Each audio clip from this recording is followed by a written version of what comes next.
Hi friends, welcome to అత్తకోళ్ళ వంటలు. అత్తకోళ్ళ వంటలు ఇవాళ మన రెసిపీ వచ్చేసి ములక్కాయ మసాలా కర్రీ. ఇది వేడి వేడి అన్నంలో తింటే ములక్కాయ పొదులు మనం వేలే తినేస్తాం, అంత టేస్టీగా ఉంటుంది. ఇది వేడి వేడి అన్నంలోకి కానీ, చపాతీలో కానీ, రోటీలో కానీ చాలా బాగుంటుంది. దీని ప్రాసెస్ ఏంటో చూసేద్దామా.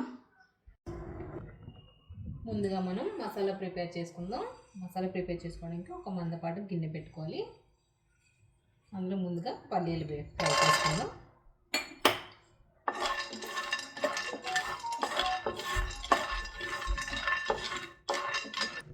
ఇలాగ లైట్గా ఫ్రై అయిన తర్వాత ఎండు కొబ్బరి వేసుకుందాం. ఎండు కొబ్బరి కూడా వేసుకుని ఫ్రై చేసుకోవాలి.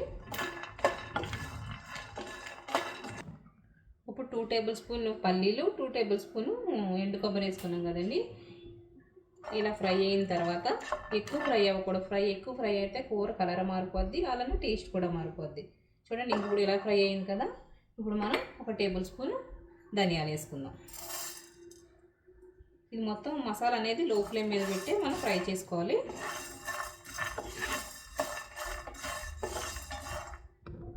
చూడండి, పల్లీలు ఇవన్నీ వేగిపోయాయి కదా. కూడా వేగుతున్నప్పుడు 1 ఇంచు దాల్చిన చెక్క, అలానే 3 ఇలాచీ, 5 మొగ్గలు ఇవి వేసుకుని ఫ్రై చేసుకోవాలి.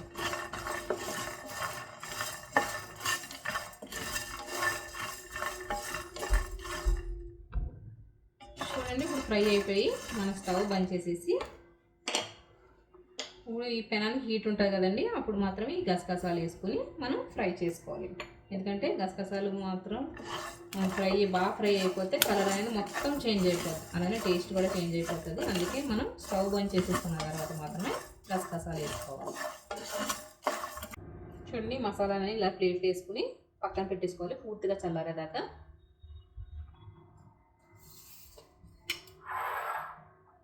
ఒక 2 మీడియం సైజ్ ఉల్లిపాయలు తీసుకుని ఇలా ముక్కల కింద కట్ చేసుకున్నాను. ఇప్పుడు ఈ చాపర్లో వేసేసి మొత్తం మరి చిన్న చిన్న పీసెస్ కింద కట్ చేసుకోవాలి.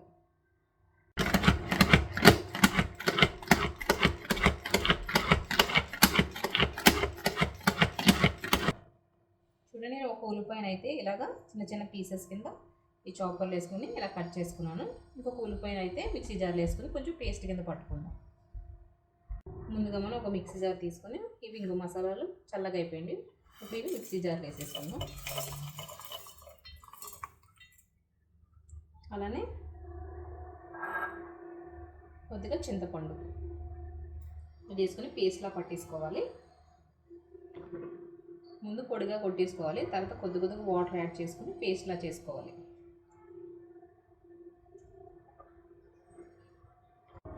చూడండి, మసాలా పేస్ట్ అయితే రెడీ అయిపోయింది. దీని ఒక బౌల్లో తీసేసుకొని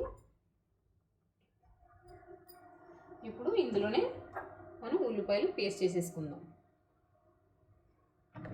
ఇప్పుడు ఈ ఒక ఉల్లిపాయని మనం పేస్ట్ లాగా గ్రైండ్ చేసుకోవాలి. ముందుగా ఒక మందపాటి కడాయి తీసుకొని 3 టేబుల్ స్పూన్లు ఆయిల్ వేసుకుందాం.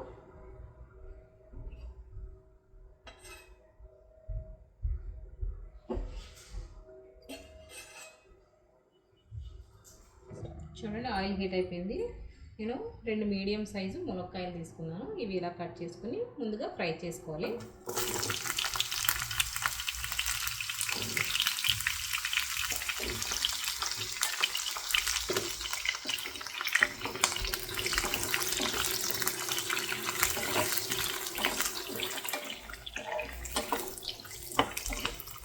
మీడియం ఫ్లేమ్లో పెట్టుకునే వాళ్ళు ఫ్రై చేసుకోవాలి.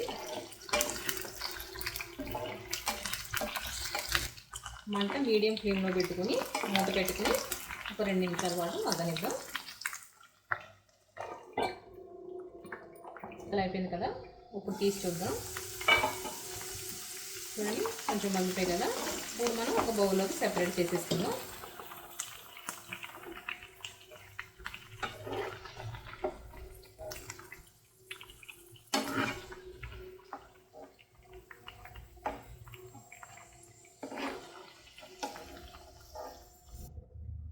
అదే కడాయిలో కొద్దిగా జీలకర్ర, ఆవాలు, అలానే సన్నగా తరిగి పెట్టుకున్న పచ్చిమిర్చి, అలానే ఒక రెమ్మ కరివేపాకు ఇవి వేసుకుని ఫ్రై చేసుకోవాలి.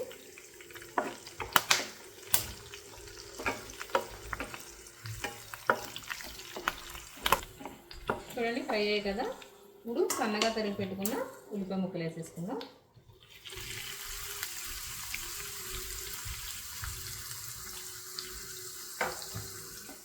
వేసుకొని హై ఫ్లేమ్లో పెట్టుకుని ఫ్రై చేసుకోండి.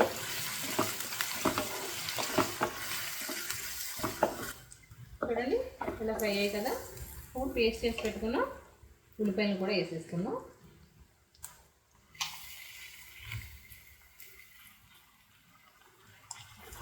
చూడండి ఇప్పుడు మొత్తం రెండింటిని కలిపేసుకొని ఫ్రై చేసేసుకోవాలి.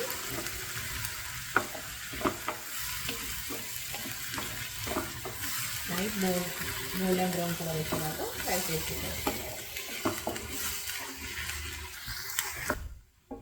చూడండి ఇలాగా 2 నిమిషాలు ఉల్లిపాయలు వేగిపోయిన తర్వాత ఇంట్లో ప్రిపేర్ చేసి పెట్టుకున్న అల్లం వెల్లుల్లి పేస్ట్ కూడా వేసుకొని పచ్చివాసన పోయేంత వరకు ఫ్రై చేసుకోవాలి.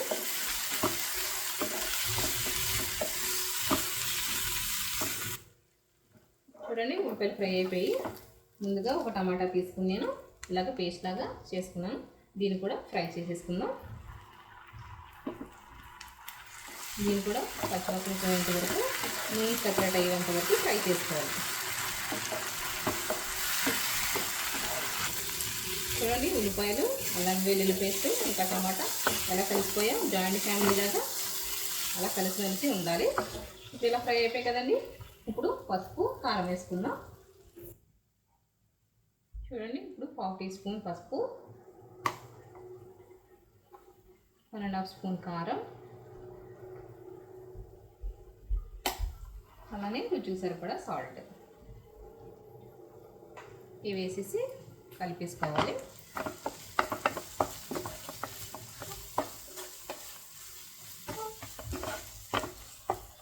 ఇలాగ ఉప్పు కారం అన్ని ఫ్రై అయిపోయాక ఈ మునక్కాయ ముక్కలు వేసేసుకుందాం. ఇలా వేసుకుని ఒకసారి కలిపేసుకుని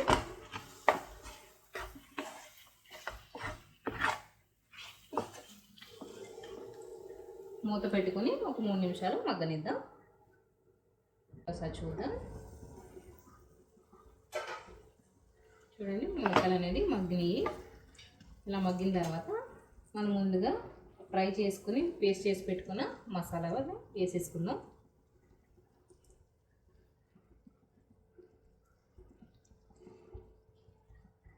వేసేసుకుని ఒకసారి కలిపేసుకుందాం.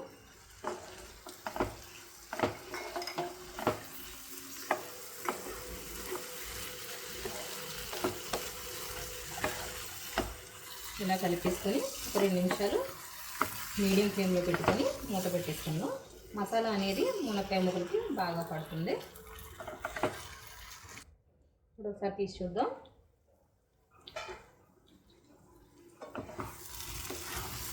ఒకసారి ఇలా కలిపేసుకున్నాక ఇప్పుడు మనం వాటర్ వేసుకుందాం గ్రేవీ కోసం.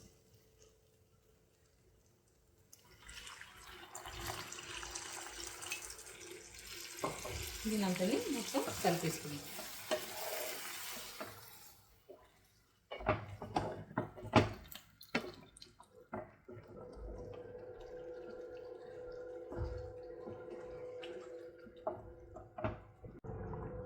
ఇలాగ నీళ్ళు వేసి కలిపేసుకున్నాక జీడిపప్పు వేసుకుందాం. జీడిపప్పు ఆప్షనల్ అండి, మీకు నచ్చితే వేసుకోండి లేకపోతే లేదు. ఇలా వేసుకున్నాక ఇలా కలిపేసుకొని నూనె సపరేట్ అయ్యేంత వరకు మనం మూత పెట్టేసుకుందాం. ఒకసారి తీసి చూద్దాము. చూడండి నూనె సపరేట్ అయిపోయింది. గుమ్మగుమ్మలాడే మసాలా ములక్కాయ కర్రీ అయితే రెడీ అయిపోయింది. ఇప్పుడు మనం కొత్తిమీరతో గార్నిష్ చేసుకుందాం. సన్నగా తరిగిన కొత్తిమీర వేసేసుకుందాం.